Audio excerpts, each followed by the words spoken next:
총동원 주일 비슷한 주일이었어요. 제가 오기 전부터 매년 9월 마지막 주일에는 하여튼 뭐 돌아가시지 않은 분은 다 오자 이런 주일로 오랫동안 했다고 해요.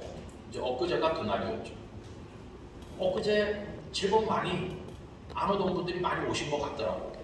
그런데 주일 저녁에 목사님들이 다 그 숫자를 카운팅 해가지고 출석표를 내신 분들을 다 해가지고 저한테 보내줬는데 그래도 아직도 그렇게 많이 온 것 같이 눈으로는 보였는데 최고로 많이 온 것 같은데 이제 70% 조금 한 70% 정도 왔어요. 70%.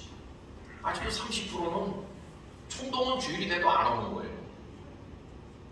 앞으로도 올 희망이 있을까 그런 생각이 듭니다.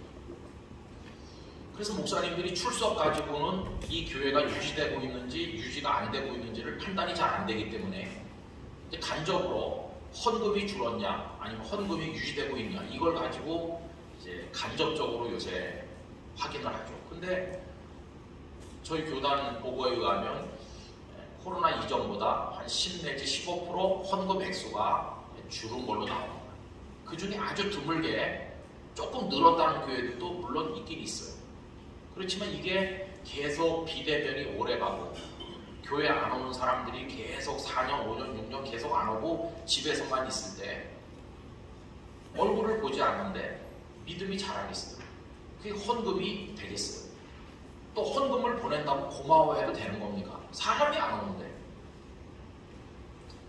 그래서 이런저런 생각을 해보면 이 조직교회들, 이렇게 조직되어 있는 교회들이 참 어렵겠다. 조직교회들이 위기의식을 느끼니까 장로님들 모여 앉으시면 재정을 긴축할 생각을 하는 거죠. 그럼 재정을 어디서 긴축합니까? 제일 먼저 긴축하는 게 바깥으로 나가는 걸 줄이는 거죠. 바깥으로 나가는 건 선교하는 것이고 봉사하는 것인데 선교와 봉사를 양팔을 다 잘라버리고 나면 그냥 장애인처럼 되는 겁니다. 다 잘라버리고 팔다리 다 자르고 가만히 앉아서 밥이나 먹고 숨이나 쉬고 있자 이런 것처럼 되니까 교회가 교회 역할을 못하게 되는 것이고 우리 대한민국 사회에서 점점 코너로 몰려서 있으나 마나한 맨날 시끄럽게 반대만 하는 이상한 사람들이라고 참 어려운 패러다임에 우리 스스로 갇히게 되는 거죠. 여러분 저는 이제 다 공동의 문제입니다만 어떻게 이거를 해나갈 수 있을 것인가. 전문가들이 여는 세미나라든지 뭐 이럴 땐 이런 전략을 해야 된다. 뭐 어떻게 교회가 영상을 강화해가지고 좋은 콘텐츠를 개발해야 된다. 뭐 아니면 전략적으로 집에 있는 성도들을 어떤 프로그램을 통해 오게 해야 된다든지 뭐 이런 얘기를 많이 들었어요. 그러나 그것이 타당해 보이면서도 근본적 해결책은 아니라는 생각을 늘 하게 됐어요. 그래서 저도 저 나름대로 하나님 앞에 해결되기 힘들어 보이는 이 숙제를 두고 어떻게 해야 될 것인가를 이제 기도하고 성경 말씀 읽고 그러는데 여러분 하나님의 결론은 분명합니다. 하나님의 결론은 뭐냐 하면요. 내가 살아있는데 왜 걱정하느냐. 그게 하나님의 결론입니다. 그 하나님의 결론이 너무 강렬하기 때문에 우리의 100가지 1000가지 걱정과 염려가 그 앞에 가면 다 사라지고 맙니다. 코로나가 왔지만 하나님이 살아계시잖아요.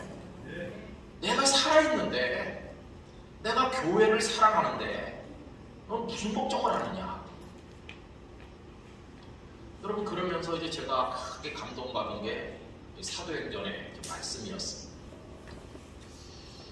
여러분 우리 교회들이 여러 가지 어려운 문제가 있으면 사람들은 무슨 일을 제일 많이 하느냐 하면은 이런 식으로 말합니다. 교회가 문제가 많아. 이게 첫 번째 하는 얘기고요. 두 번째 하는 얘기는 그러니까 우리는 다 초대교회를 배워야 된다. 초대교회로 돌아가야 된다. 이게 늘 하는 얘기예요. 여러분 초대교회로 돌아가자고 다들 말하고 대부분의 많은 사람들이 그렇게 생각하고 있습니다. 그럼 그때 말하는 초대교회는 어느 교회를 말하는 겁니까? 초대교회.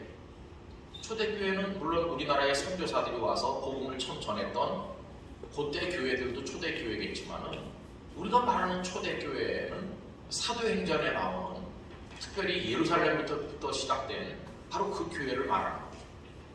그런데 우리가 초대교회로 돌아가자고 하는 말이 그게 정확한 말인가?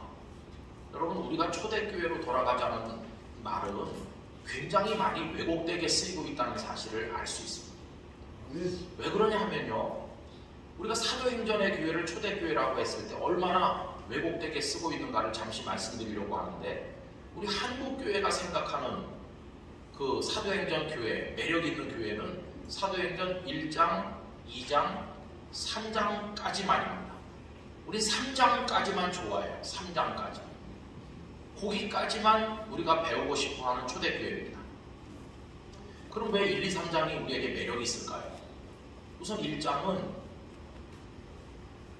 다락방에 모였잖아요. 다락방에 120명 성도가 모여가지고, 그리고 뭘 했느냐 하면 오로지 기도에 힘쓰니라. 근데 이게 우리에게 지금 익숙한 거죠. 한국교회는 지나간 세월 동안 열심히 모였고, 그 다음에 모이면 열심히 기도했잖아요. 한국교회처럼 새벽기도회, 금요철야기도회, 뭐 산기도 하면서 여러 가지 종류의 기도가 있는 교회는 전 세계에 없습니다. 그러니까 모여서 기도에 힘쓴다. 이게 우리 마음에 탁 맞는 거죠. 아, 그래, 교회는 그래야 돼. 열심히 모여서 기도해야지. 많은 목사님들이 모이라고 강조하고, 그래서 기도해 오라고 그러고 주여 삼창하면서 뜨겁게 기도하고, 그게 우리 체질이 돼 있어요. 모여서 기도한다. 하나도 거기에 거부감을 안 느껴요. 모여서 기도하는 거 너무나도 당연한 거예요. 그 다음에 2장은 진짜 한국교회가 로망처럼 생각하는 거죠. 2장의 1절 이하에 보면 오순절날이 되었을 때 다락방에 모인 성도들에게 하나님의 성령께서 강력하게 임하시잖아요. 여러분, 그동안 한국교회는 뭐 교단과 교파를 떠나서 다 성령 충만을 갈망해 왔어요. 물론 뭐 순복음교회나 이렇게 그런 걸 더 강조하는 교단이 있긴 하지만, 우리 한국교회는 뭐 장로교회도 성령 충만을 강조하고, 다 성도들이 은사를 사모하고, 장로교회 성도들도 방언을 사모하고, 신유의 은사를 사모하고, 다 그런 거 아닙니까? 우리 한국교회 이 시스템 안에서는 지금 교단과 교파별로 메시지의 특성이 많이 사라졌어요. 장로교 가서 설교를 들으나 순복음교회 가서 들으나 거의 비슷하다고 할 정도로 우리 한국교회 메시지는 거의 그 사도행전 2장에 많이 닮아 있어요. 뜨겁게 기도해서 성령의 사람이 되자. 그 성령이 임하시면 권능을 받는 거죠. 권능.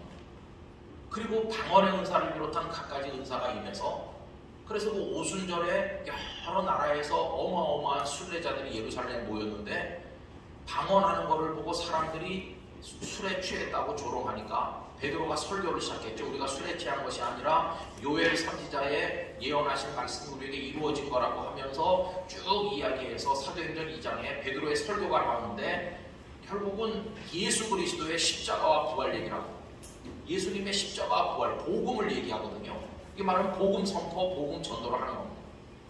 그 순례자들이 그렇게 많이 모였는데, 어떤 기록에 의하면 평상시 예루살렘의 인구는 7, 8만 명 되고, 무슨 6월절이나 오순절이 됐을 때는 그 조그만 예루살렘에 100만 명, 200만 명씩 모였다고 하는 기록이 있습니다. 그럼 그때 베드로가 성령에 충만했던 그 오순절에 한 100만 명 정도가 모여있다고 해봅시다. 예루살렘 그 골목골목마다 사방에서 온 순례자들이 넘치는데, 그들에게 베드로가 설교하는 모습은 여의도 광장에서 빌리그레암 목사님이 100만 명 앞에 설교하는 것과 비슷한 거죠. 제가 기억하는 것은 빌리그레암 목사님이 어느 날 예수님이 여리고를 지나가시다가 그 성문에서 안 못 보는 소경을 고치신 얘기를 하면서, 예수님이 지나갈 때 그 소경 거지가 다윗의 자손 예수여 나를 불쌍히 여기소서 이렇게 부르짖었는데, 사람들이 야단치면서 조용히 하라 그랬지만 그가 낙심하지 아니하고 더 크게 외쳐 부르짖었더니 주님께서 그의 눈을 뜨게 하셨다. 그러면서 그 하얀 옷을 입으신 빌리그레암 목사님께서, 여러분, 지금 예수님께서 서울을 지나가고 계시는데 이게 마지막 기회일지도 모른다. 그 여리고성이 예수님 마지막 지나가시는 거거든요. 예수님이 여리고 지나가신 다음에 십자가지로 가시기 때문에 바디메오가 그때 예수님 안 붙들었으면 영영 기회가 없는 것처럼, 예수님이 지금 서울을 지나가고 계시는데 오늘 밤 주님을 영접해야 된다. 제가 기억할 때 그 하루 저녁에 그 빌리그레암 목사 설교를 듣고 그 자리에서 예수님 믿겠다고 일어난 사람이 한 8만여 명 된다고 들었어요. 하루 저녁에. 근데 베드로의 설교도 그런 거죠. 당신들이 죽인 그 예수를 하나님이 살리셨다고 그러면서 우리가 그 증인이다. 이렇게 설교할 때 거기 모인 사람들이 가슴을 치면서 우리가 어찌할꼬 이렇게 하니까 회개하고 복음을 믿어 성령을 받으라고 얘기하죠. 그날 회개하고 세례받은 사람이 하루에 3,000명. 그게 사도행전 2장. 그리고 나서 이제 사도행전 2장 끝에 가면 그 사람들이 모이게 힘쓰고 떡을 떼고 집에서도 교제하고 또 가르침을 받고 기도하고 이런 얘기가 사도행전 2장 뒤에 나오죠. 그러니까 사도행전 2장은 한국 교회가 너무나 좋아하는 내용. 1장에서는 열심히 모여서 기도했다. 2장에서는 그랬더니 성령이 임하셨고 능력이 생겼고 한 번 설교하니까 3,000명이 믿었고 교회가 폭발적으로 부흥했고 사랑이 넘쳐서 그 안에 아주 행복한 교회가 됐다. 개척하는 목사님들마다 다 그렇게 되기를 위해서 기도하면서 개척하지 않겠어요. 언제나 그 1장, 2장을 꿈꾸는 거죠. 거기다가 이제 3장으로 넘어오면 이건 금상첨화죠. 3장은 제9시 기도 시간에 베드로와 요한이 성전에 기도하러 올라가는데 성전 미문에 안진뱅이 날 때부터 한 번도 걸어본 적이 없는 장애인이 있었는데 은과 금은 내게 없거니와 내게 있는 것으로 내게 주노니 곧 나사렛 예수의 이름으로 일어나 걸으라 그러니까 벌떡 일어났죠. 그래서 그 사람이 막 걷기도 하고 뛰기도 하며 하나님을 찬미하니까 예루살렘이 뒤집혔죠. 이 사람이 분명히 그 사람인데 어떻게 이렇게 걸을 수 있느냐. 그때 또 베드로가 이 사람이 걷게 된 것은 예수 그리스도의 이름으로 걷게 된 거다. 또 설교를 하거든요. 또 많은 사람들이 믿게 되는 거죠. 그래서 교회 안에 그런 기사와 이적이 일어나고 병든 자를 위해 기도하니까 병든 자가 벌떡벌떡 일어나고 얼마나 멋진 교회입니까? 여러분 지나간 몇십 년 동안 한국 교회 안에 그런 능력들이 곳곳에서 많이 나타났어요. 이 말씀을 드리는 저부터가 중학교 3학년 다닐 때 얼굴이 다 돌아가고 마비되고 상체가 마비돼서 말도 할 수가 없었고 물 마시면 물 다 쏟아지고 학교도 갈 수가 없었고 서울에 병원이란 병원을 다 다녀도 병명도 알아내지 못했어요. 그때 중학교 3학년이고 열심히 공부해서 그 이듬해 고등학교 입학시험을 쳐야 되는데 그때는 추천이 아니고 학교를 지원해서 갈 때입니다. 지원해서 가던 때인데 공부를 할 수가 있나요?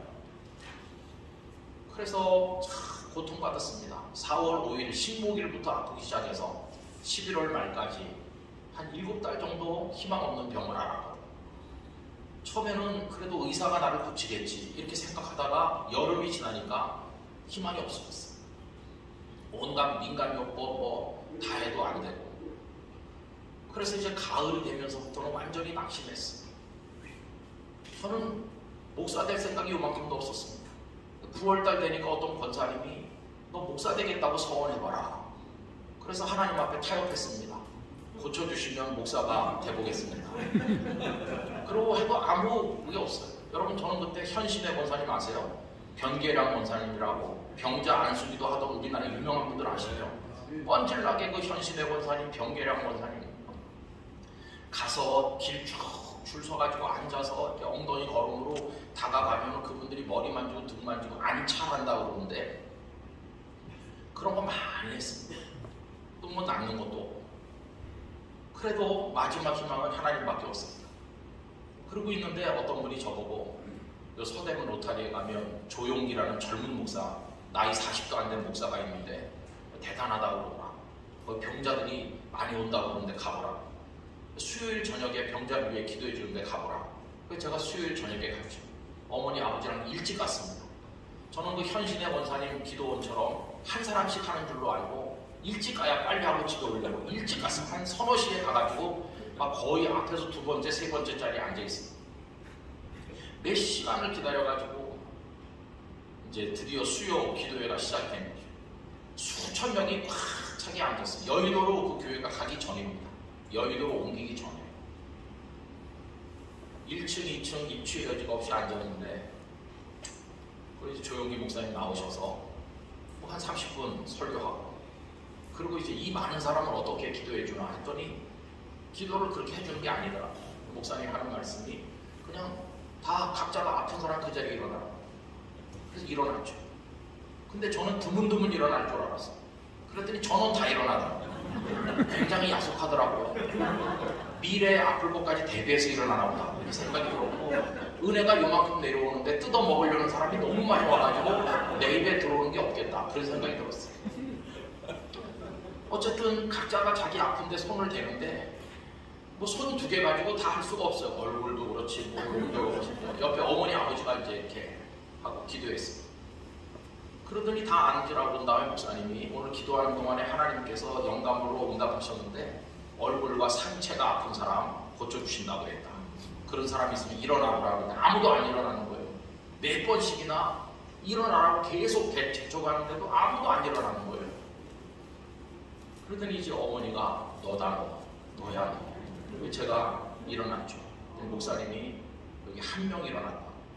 그때 까만 교복 호크 채우는 교복 입고 가서 앉아 있었는데 여기 학생이 하나 일어났는데 우리 뜨거운 박수를 보내줍시다. 그래갖고 수천 명을 하나님께서 저를 위해 그날 엑스트라로 동원하셔서 뜨거운 박수를 쳐줬어요. 4월 5일 아픈 이후로 처음으로 하늘을 날 것 같은 기쁨이 저를 사로잡았습니다. 몸이 나은 건 아닌데 기쁨이 먼저 오더라고요. 그래서 제가 알았습니다. 현상의 변화보다 영혼의 기쁨이 먼저 온다는 걸 알았어요. 그리고 너무 기뻐서 집에 와가지고 하룻밤 자고 나니까 몸이 좀 부드러워진 것 같더라고요. 한 보름쯤 되는 어느 날 모든 게 정상으로 돌아왔습니다. 하나님과 또 맞춰오니까 목사가 된 겁니다. 그리고 말을 이제 할 수, 그때는 말을 하면 말이 다 새고 음식을 먹을 수 없고 그랬는데 이제는 다 할 수 있게 됐거든요. 여러분 그게 한국교회 특징이었어요. 그래서 뭐 장로교에서도 병이 낫고 그런 교파 교단 상관없이, 그러니까 그 사도행전 3장의 로망이 우리에게 다 있었던 거예요. 그러는 동안에 이제 사람들이 어느 교회에 많이 모여서 1000명, 10,000명, 막 수만 명 이런 교회들이 생겨나면서 한국교회 전성기를 연 거죠. 근데 이제 오늘날 와서 정반대 상황을 아까 길게 말씀드린 것처럼 만나고 나서 제가 왜 이럴까 생각하니까 딱 깨달아지는 게 이거예요.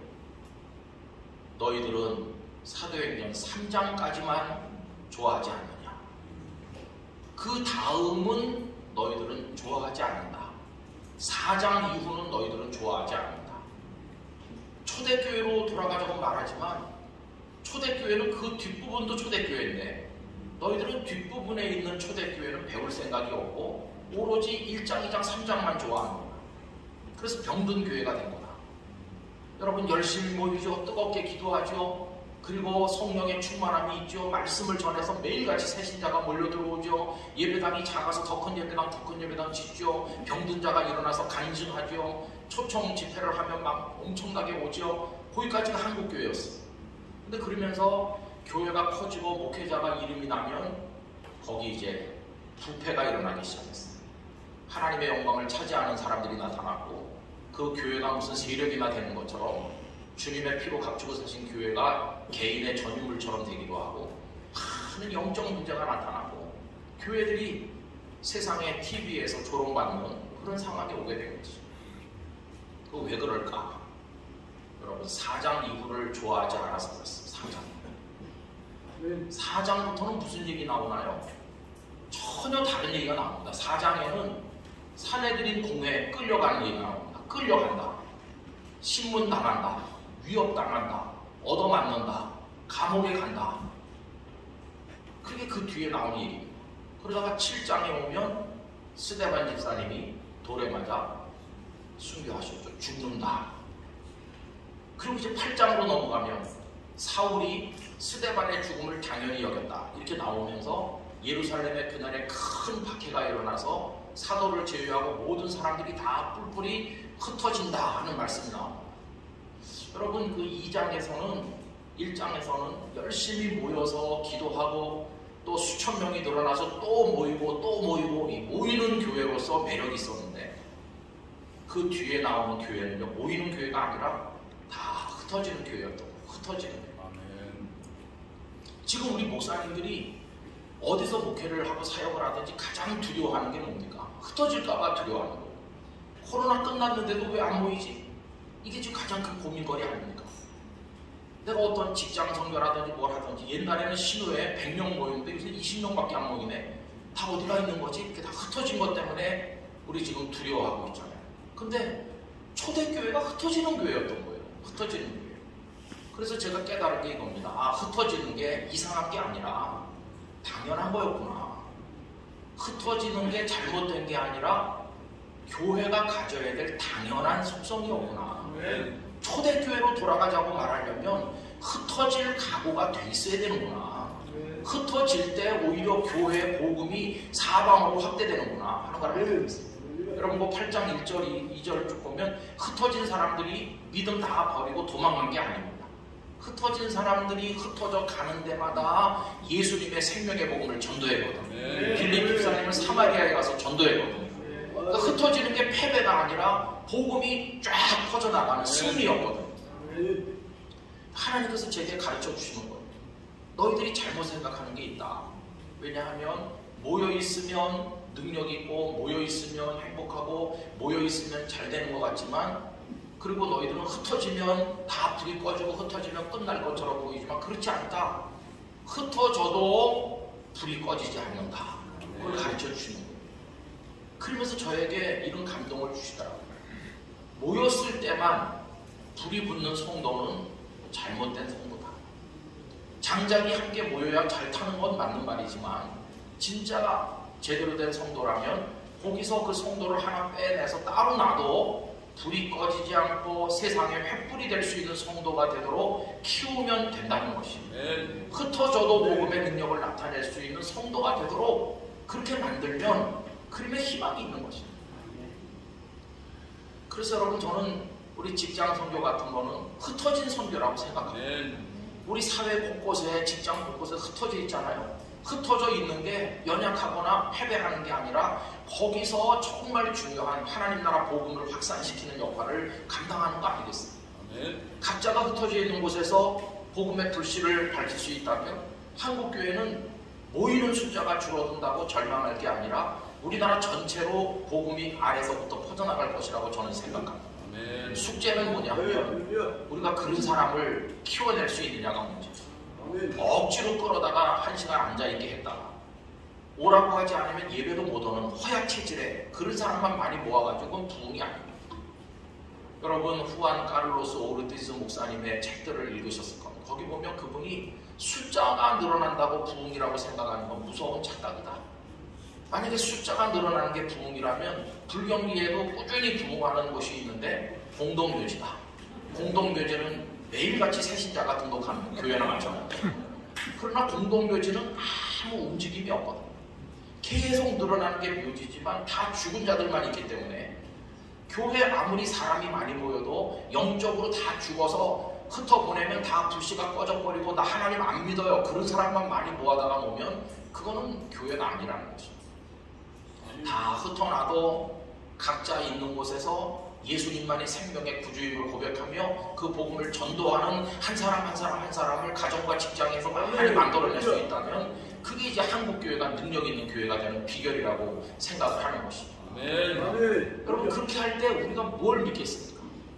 옛날에는 어떤 전략도 중요했고 뭐 다 중요하지만 이 전략도 저 전략도 안 먹힐 때 마지막 전략은 하나님 그분 자신이십니다. 살아계신 하나님이 해답이신 거예요. 하나님의 전능하신 능력으로 이길 수가 있는 것이죠. 그래서 사도행전 1장 8절 아까 다 암송하셨는데 오직 성령이 너에게 임하시면 너희가 권능을 받는다. 여러분이 권능은 디나미스라는 헬라어라는 거 아시지 않습니까? 디나미스는 거기서 다이나마이트라는 단어가 파생되죠. 성령이 너에게 임하시면 권능을 받고, 이거를 다른 말로 바꾸면 성령이 너에게 임하시면 너희가 폭탄이 된다, 그런 뜻입니다. 여러분, 계란을 바위에다 던지면 100번 1000번 던져도 계란이 팍싹 깨집니다. 바위를 깨뜨리는 계란은 없는 거죠. 그러나 바위를 깨뜨리는 계란도 있는 거죠. 어떻게 해요? 겉으로 볼 땐 계란인 줄 알았는데 껍데기는 계란처럼 보였는데 속에는 폭탄이 들어있으면 그건 수류탄처럼 바위를 깨뜨리는 것입니다. 여러분, 당시 예루살렘의 총독, 성전의 대제사장을 비롯한 백성의 장로들, 그리고 헤롯의 왕과 아주 막강한 세력이 큰 거대한 바위처럼 예루살렘에 있고, 예수님의 제자들, 그 예수님을 따르는 사람들 계란처럼 연약했어. 그러나 그들이 예루살렘을 막 쪽쪽 쪼개는 거죠. 왜냐하면 성령께서 임하셔서 그들이 권능, 폭탄을 받았고, 그럼 베드로는 폭탄이었고 요한도 폭탄이었던 거예요. 겉으로 볼 때는 연약해 보이지만 사실은 그 속에 폭탄이 들어있기 때문에 바위를 깰 수 있는 거죠. 저는 오늘 이 시대가 되고 나니까 이제 우리 목회자들이나 성도들이 마지막으로 의지할 수 있는 해법은 하나님의 그 폭탄을 받는 수밖에 없어요. 하나님의 권능을 얻는 수밖에 없어요. 아무리 뻣뻣한 정책 당국자들도, 아무리 교회를 비난하는 사람들도 인생에 문제가 있고 그들에게도 눈물과 고통이 있는데, 하나님만이 당신을 변화시키고 해결해 줄 수 있다고 하면서 그 능력이 나타나면 그 사람들도 다 거꾸로지고 돌아오게 될 것입니다. 결국은 우리가 하나님의 성령님으로 무장해서 권능을 받는 것 외에는 방법이 없는 거예요. 여러분, 초대교회 성도들이 모여있다가 흩어지게 됐을 때 큰 충격을 받았겠지만, 흩어지면서 믿음의 불꽃이 다 꺼진 게 아니라 가는 데마다 전해가지고 거기 교회가 세워지고, 안디옥에도 교회가 세워지고, 안디옥 교회가 바울과 바나바를 선교사로 보내고 오히려 더 확산될 수 있었던 것은 그들 속에 성령께서 역사하셨기 때문인 것이죠. 저는 우리 교회 교육자들이 이렇게 말합니다. 무슨 신학 서적을 읽는 것도 중요하고, 어느 교회에서 무슨 프로그램을 하는지 배우는 것도 중요하지만, 우리 목회자 자신이 성령님을 충만하게 만날 수 있어야 된다. 성령님의 능력을 경험해야 된다. 그래서 우리가 평범한 말을 해도 그 속에 하나님의 능력이 역사하는 게 성도들 가슴에 전달될 때 그 성도들이 흩어져 가도 복음의 능력을 나타내는 성도가 되는 거죠. 교회에 오는 사람이 1000만에서 500만으로 줄었다 치더라도 나머지 500만이 죽은 게 아니라 흩어져 있는 곳에서 그리스도인으로 살고 있다면 한국교회는 지는 게 아니다. 그런 생각을 하는 것이죠. 여러분, 아까 처음에 제가 막 수십만 명씩 매년 줄고 있다고 이렇게 말씀드렸는데, 그러나 인구 센서스 조사 결과는 다릅니다. 정부에서 하는 인구 센서스 조사를 해보니까 아직도 대한민국에 자기를 기독교인이라고 말하는 사람이 거의 18% 정도 있습니다. 그게 참 놀라운 거죠. 그 조사원이 가서 종교가 뭡니까? 기독교요. 이거 굉장한 겁니다. 근데 그 사람이 교회 안 나간 지 오래됐거든요. 교회는 안 나가는데 자기는 기독교인이라고 말하는 사람은 많이 있는 거예요. 여전히 한 5분의 1 가까이 있는 거예요. 그러면 매년 교세 통계 보고가 굉장히 빠르게 주는데도 자기를 기독교인이라고 말하는 사람이 대한민국에 많다는 건 뭡니까? 기독교인이라고 생각하는데 단지 교회만 안 하고 있는 거예요. 단지 교회만. 이 가난한 성도가 빠른 속도로 늘어난다는 거죠. 이 가난한 성도들의 마음에 있는 작은 믿음의 씨앗이 완전히 죽어버리기 직전에 그들의 가슴에 다시 불을 붙여야 되고 다시 교회로 돌아오게 되는 마지막 기회를 우리가 맞고 있는 거죠. 그런데도 아직도 교권 가지고 싸우고 세상에 걱정거리가 되고 교회가 비난받는다면, 그래도 아직은 기독교인이라고 말하는 그들의 그 마지막 한마디 고백까지도 그 다음 센서스 조사할 때 나 기독교인 아니에요 이렇게 말하게 되면 정말 그건 비극적인 거 아니겠어요? 그래서 저는 아직 불씨가 꺼지진 않았다고 생각합니다. 현재 우리에게 모여있는 직장에서든지 교회에서든지 어디서든지 그분들에게 흩어져 가도 빌립 같은 복음의 증인이 될 수 있도록 그분들 속에 확실한 복음을 심어주고 하나님의 성령께서 역사하시도록 그렇게 키워낼 수 있으면 우리에겐 여전히 희망이 있다고 생각하는 것입니다. 그리고 교회가 복음의 본질을 회복하면 흩어졌던 사람들도 다시 교회로 돌아오게 될 것입니다. 그럼 우리 당대 80년, 90년대처럼 막 이렇게 일어나는 그런 걸 우리 당대 경험하지 못하고 우리가 은퇴하고 설령 세상을 떠난다 할지라도 바벨론에 포로된 백성을 돌아오게 하시던 하나님의 역사처럼 다시 교회를 일으키실 하나님의 계획이 있을지를 누가 알겠습니까? 하나님이 하시는 일은 사람이 할 수 없습니다. 우리의 마지막 소망은 살아계신 하나님이십니다. 능력을 주시는 분도 하나님이시고, 하나님 의지하면서 우리 각자의 위치에서 이 복음의 증인된 사명을 감당해야 되리라, 그렇게 생각을 하는 것입니다. 여러분, 그때까지 우리는 인내하는 게 필요하고, 그때까지 어떻게 견디나? 여러분, 인내하는 게 필요하죠.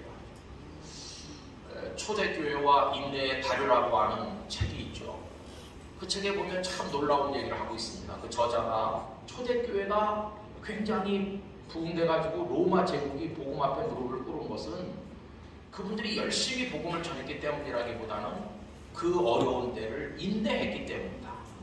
근데 그분은 많은 고대 문헌을 조사해가지고 1세기, 2세기, 3세기 그때 고대 교부들의 문헌 속에 전도를 강조하는 문헌이 거의 없대요. 우리 생각에는 전도를 굉장히 강조했기 때문에 교인이 많아졌고 그래서 로마 제국을 이긴 게 아닌가 이렇게 생각하는데 조사를 해보면 전도를 강조하는 문헌은 거의 없다는 거예요. 전도를 강조 안 했대요.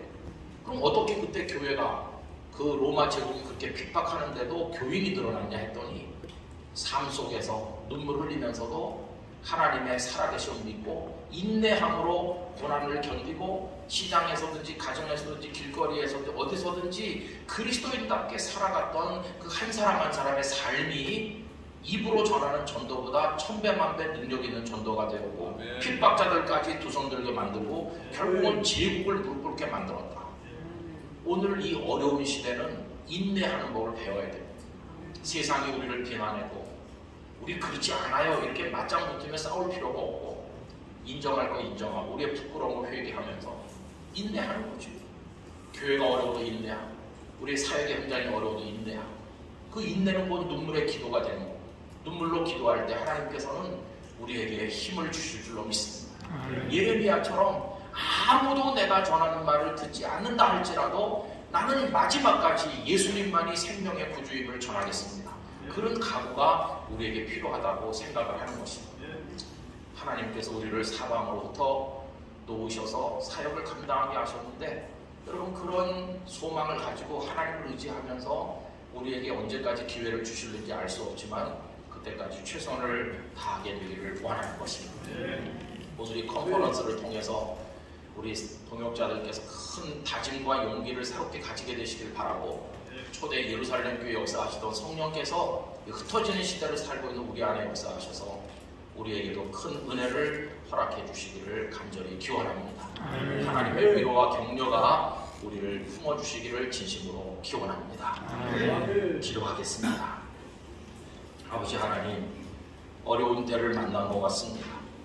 그러나 저희들이 도망가지 않으려고 합니다. 하나님께서 살아계심을 믿기 때문입니다. 그리고 인내하며 견디도록 하겠습니다. 끝까지 견딜 힘을 주실 줄 믿습니다. 그리고 흩어져 갈지라도 낭망치 않고 복음을 전할 능력 있는 성도들을 배출하도록 도와주시기를 원합니다. 아버지 하나님, 사도행전 1장, 2장, 3장을 사랑했는데 그 이후의 교회 모습도 사랑할 수 있고 그것을 받아들일 수 있는 저희들이 되게 해주시기를 원합니다. 흩어진 곳에서 복음 위에 살고 계신 귀한 동역자들이 오늘 컨퍼런스를 여십니다. 한 분 한 분을 붙들어 주시고 유익한 시간이 되게 하여 주시옵소서. 예수님의 이름으로 기도하옵나이다. 아멘.